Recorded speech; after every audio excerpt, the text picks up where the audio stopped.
Hi, Tammy. How are you? Hi, Sid. I'm great, thanks. How are you doing? I'm fine on this beautiful sunny day, and it's always a pleasure to catch up with you, especially on today's topic, which is on the cuisine of Dubai. And my opening question to you is, Dubai is known for its multicultural food scene. What cuisines do you think stand out the most and why? So in Dubai, the Emirati cuisine is a very limited cuisine.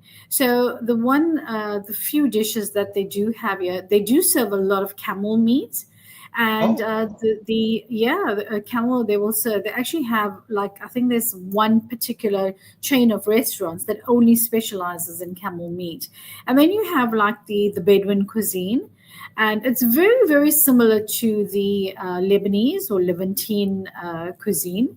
It actually comes from that, and it's like a lot of mixed grills and so forth. The Emirati food is very bland, if I may say so. They do use spices, but not chili spices or not. Something too pungent. So, Emirati cuisine has really evolved over the years, incorporating the Indian, the Pakistani, the Lebanese, Filipino, and even the Asian spices, Asian way of cooking, and incorporating other cultures and their style of cooking. So the city's strength is really their multicultural mix of anything and everything that goes. how has the blend of expats influenced the evolution of traditional Emirati dishes? Well, traditional Emirati cuisine is diverse and accessible. As I mentioned, the Bedouin cuisine. If you coming to Dubai on a safari, sorry, not a safari, a desert safari or a desert tour, have a Bedouin cuisine. So the Bedouin cuisine is generally where you go out into the desert. They have those beautiful tinted setups with those Persian rugs on the sand. In wintertime, it gets very cold. And summertime, the evenings are manageable, but the sand is still very hot. While classic, you've got your classic dishes, which like makbous or machbous and haris. It's their central core dish, and then they inspire the dishes with infusion of other flavors. Like they would incorporate your sushis and your burgers.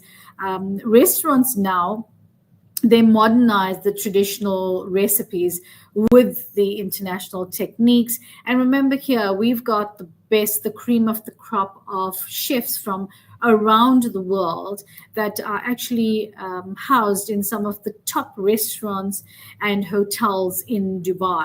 So they make the food a very multicultural scene, and it's such a tapestry of colors and flavors. So it has sparked like renewed pride for the UAE, where they can boast that.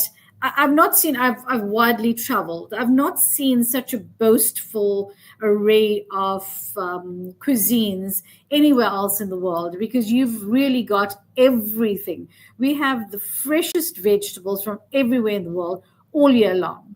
So Ah, at any given time, yes, at any given time. I know it was winter in South Africa. You guys just came through winter.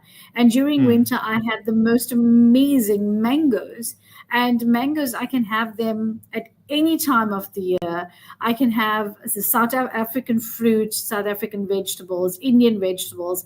I've had I don't know if you know the fruit durian from Indonesia. So it's quite nice. So if you are adventurous in your taste buds, try the different flavors, try the different fruit, and there's. I was quite amazed at the different type of fruit that they are from around the world. Like I mentioned, the durian, the custard apple. They have another one called snake fruit. So incorporating fruit and vegetable and different cuisines and just being playful with that. Dubai is known for that. foods that first-time visitors should experience? Yes, definitely. So, Mhm. so first time visitors definitely try the makbous. Makbous is I would say it's like a copycat of a biryani. So it's Oh, makbous and even mandi. So mandi is cooked. The meat is cooked underground for 7 or 8 hours, and then they wow. serve it on this bed of fragrant rice with almonds, with the toasted almonds, and they have these. It's not dates, but it's large raisins, and it's a really lovely fragrant rice. It's very tasty, very very tasty. It has they sprinkle the caramelized onions over, and it's really really nice. The other one is the they add in lumi and cardamom into the rice. Very similar, so you do get the fish, the chicken, and the lamb, and I mentioned the camel as well. Another one is haris, if I'm saying it right. Haris is like it's not oats. I think it's barley. It's like a porridgey type of Yeah. wheat, and the meat is so slow cooked with it.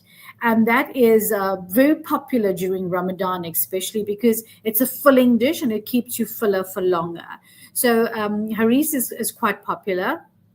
I have tasted it. It does taste nice. But as I mentioned, they're not big on spices. They are coming a long way from that. Another one that I've tasted is balalit. I've even tried to mimic the dish, and it's super, super amazing. It is, they generally serve it during breakfast. So I went to a continental breakfast, and it's the vermicelli. So it's your vermicelli with they almost have it like how you would have egg fried rice in the Asian cuisine. It's done with vermicelli, and it's your scrambled eggs that goes in there, and it's got a little bit of sugar, lots of saffron in there, and they serve it for the breakfast. It's something that I just couldn't stop eating. It was so so delicious. The other dish that's here that's visitors should try is lukamet. It's a sweet dish. It's like a dumpling almost, and it's drenched in sugar syrup. That is an Emirati dish, and if I can remember, tarid or tarid.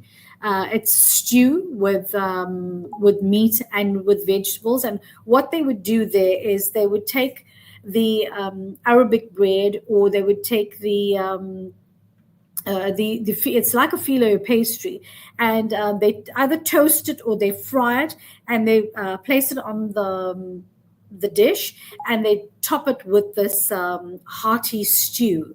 So it soaks up that gravy, and you scoop it up with Arabic bread, and you eat it. It's very very nice. They do have a few of they do a lot with Arabic bread. The Ali is another dessert, which is I think it's come more from either Lebanon or Egypt. Ali is also you phyllo pastry, or some sort of bready thing, and it's done in like a milky syrup with sugar, and they load it with pistachios, almonds, and raisins, and it's like a semi liquidy dish. So it's the bread, and then you bake that. You load it with milk and with cream, and you bake that, and you eat that, and it's really really nice. I liked it, and as I mentioned, kuzi or mandi, that's cooked underground. So these are the dishes that are generally a top favorite. If somebody's coming in and say, I want to eat Egyptian cuisine, Emirati cuisine. So these are the type of things that you would generally go for. Wow. Are there any iconic food streets, markets, or hidden gem restaurants in Dubai that locals love? Oh, yes, yes. I will tell you, I've tried it out myself, but the traffic is a nightmare. So, if you're willing to spend like 2 hours in bumper to bumper traffic, you get places out in old Dubai, around the Creek Mhm. area, in Karama, in Bur Dubai, those places in Dera. So, it's more of the heritage sites, and you would get you'd get a full-on meal at a cheaper rate, and you can get such an array of street food. So especially around about this time, I love that area because they have this night markets or the street markets, and there they have the whole array of cuisine, and you can pick up a full-on shawarma, a full shawarma for like 5 dirhams. You can the karak tea.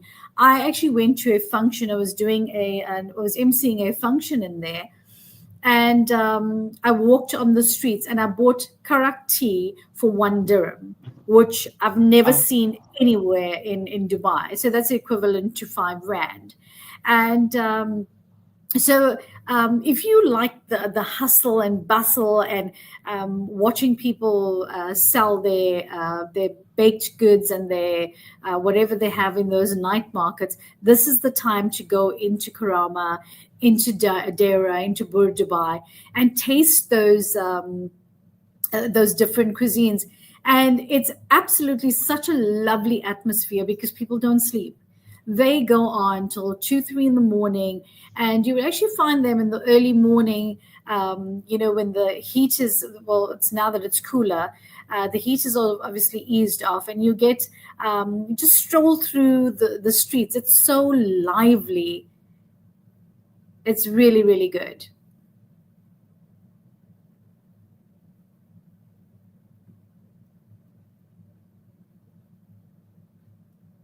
Sid, are you there?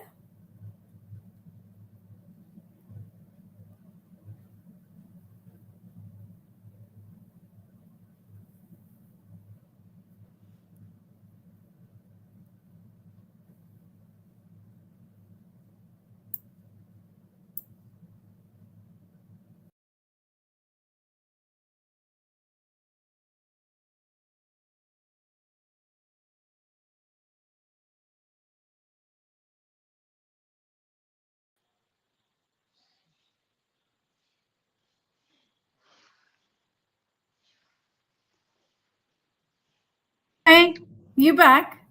yeah, sorry about that. Unusual network issue there. Oh, yeah, sorry.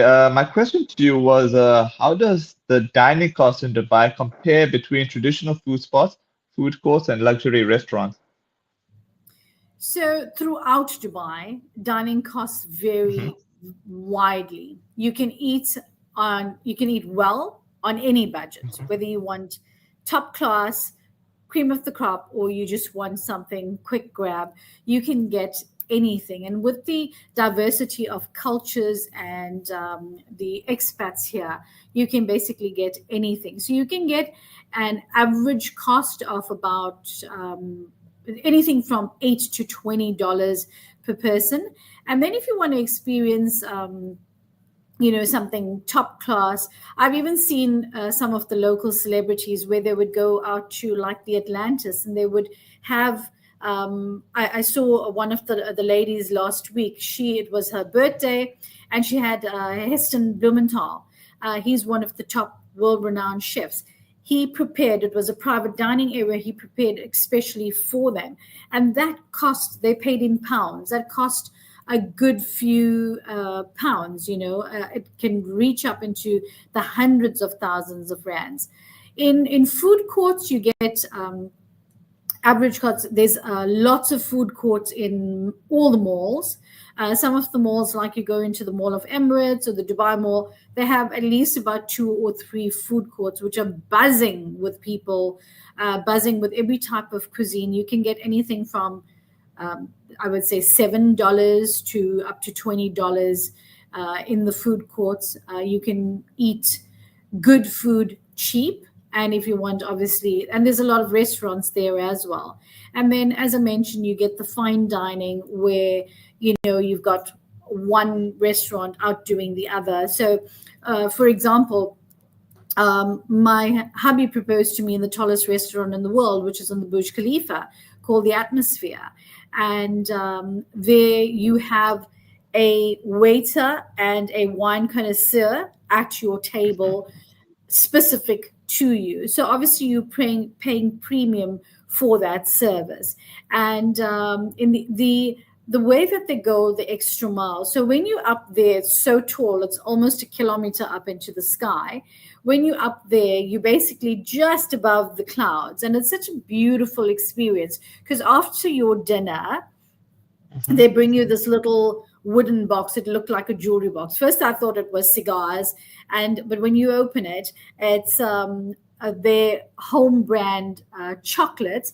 And when you open it, there's a whole lot of what is the thing, the dry ice, it's like steam. And they said, we brought you something from the clouds. It's such a magical feeling, like a magical experience. So they would do things like that. And there's now the new restaurant where you would have the AI generated, like people walking across your table, and then you're so busy looking at all that's happening around you, and then before you know it, your plate is actually on your table, and you didn't even realize how it landed there, because you're watching things that are happening, animations on your table. And that's I have not experienced that as yet because it's always been fully booked. Yeah, so ranging, coming back to the question, you can eat on a budget meal. You can have a budget between I would say $5 to $20. You can have your mid tier from anything from $10 to $100, and then obviously your fine dining, which would be $100 plus. And Dubai offers everything, everything. Wow. All right. My final question to you is, how has dietary demand, such as vegan, gluten-free, organic, shaped Dubai's restaurant options in recent years? So they have really come full circle with what they offer. You got your food on demand, your delivery on demand. You've got so many different apps that you can choose your different vegan, vegetarian, kosher varieties of food that can be delivered to your door.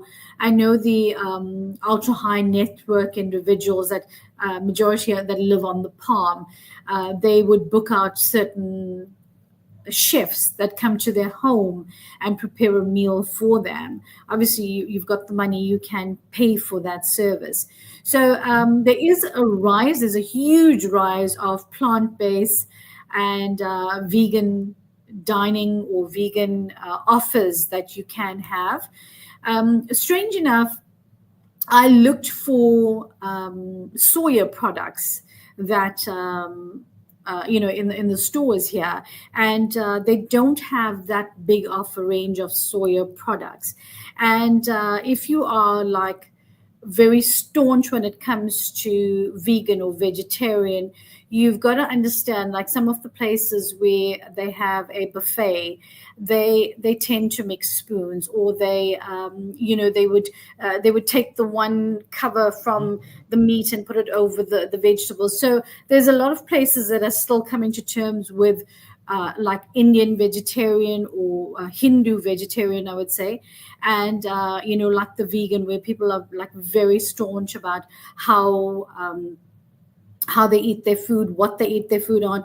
And they're becoming a little bit accommodating, a lot more accommodating, I should say. I've been to one restaurant where they actually serve your Indian food. It comes wrapped up in banana leaves and it's served on a thali.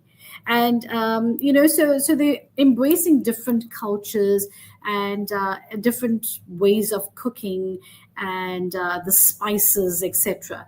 So they offer the gluten-free options. The people with allergies, you can basically chop and change and pick, choose, and refuse what you want. It's at the click of your fingers. Basically, I can say in a nutshell, nobody here in Dubai goes hungry. The other thing that people should try here is the ice creams. They have such an array of ice creams from gelato divino. You would think Haagen-Dazs is like the ice cream in South Africa, but here they have such an array of ice creams. You're spoiled for choice. One of my favorites is Pinkberry, and Mhm. Pinkberry is the frozen yogurts. So every kind of dessert you can think of, every type of main meal salad you think of, you can get it at the click of your fingers here in Dubai. All right, I just realized there's a question here for you. I think it's a two-part question here. This is from Yes. Rishton. Hi, Tammy. Is camel meat very accessible? And then the other part of the question is it a favorite cuisine in Dubai? I wouldn't say it's not as favorite as it was in Saudi, but yes, camel meat is accessible. So if you go into your big supermarkets, you would definitely get your camel meat if you want to try it out. It's if I can liken it to, it's a dark meat, it's a red meat. So and it's, I find it a little bit tough. So it's not something that I would go for generally. I haven't cooked it myself, but I've eaten it in a restaurant, and it is accessible. But here you can, everything's labeled, so you can get Australian meat, you can get South African meat, you can get India, Brazil, from anywhere in the world, Indonesia. You can get meats from all over the world. And the big thing around Christmas time especially, they have the rabbit. They have you'd find it actually in the Mhm. meat deli, where the whole rabbit is skinned and it's wrapped in cling wrap and it's hanging. And I thought, it caught my eye because it was like half a meter long. And I thought, what is this? And they leave the paws and they leave the tail. So it looked a bit weird, to see the fluffy tail. So rabbit here is big. Camel meat Okay. is not as big, but yeah. And I did see turkey. I did see turkey last year, but it was like super, super huge. That if I did buy it, and would need to do it like the same day, because it would definitely not fit into my freezer. So you get the different meats here, just about everything. Okay. Well, all I gotta say is that thanks so much for your time, and I'll catch you next week, Wednesday, if I'm correct. Yes, sure. Looking forward to it. Thanks everybody for watching. Love and light to all. Take care.